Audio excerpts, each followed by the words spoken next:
Well, all of my life I wanted to be an artist. I loved to draw as a child. One thing I think is important is that my parents never discouraged me, even coming from a rather conservative part of the country. They never said, son, you got to do something where you can get a real job and make money. They never did that. I've had a fascination with signage, especially the rusted, bullet-ridden ones, for a long, long time. I appropriated my first sign off of a country store, and that was the beginning of this love affair with the found object. Just having them as on this wall here in my presence is inspirational. For me, it was how time and the elements made each one oftentimes a poem, a visual poem.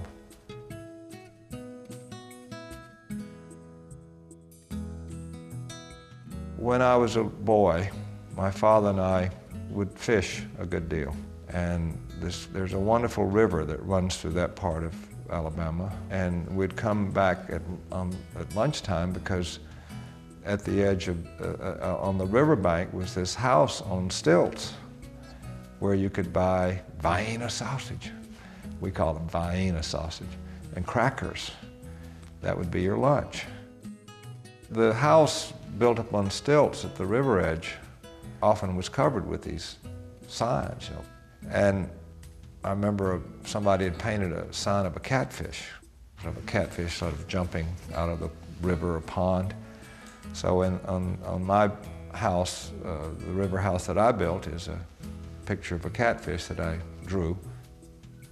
Many of the structures that I've built are based on something that actually existed, but this was a figment of memory, because so many of the things that I used to see in the landscape are gone. I think the reason I try to build these structures is this act of possession. If I can't possess the real thing, I'm going to make something that comes pretty close to that, at least in terms of, there's considerable satisfaction when on my part when one of those pieces works, that is, aesthetically makes sense.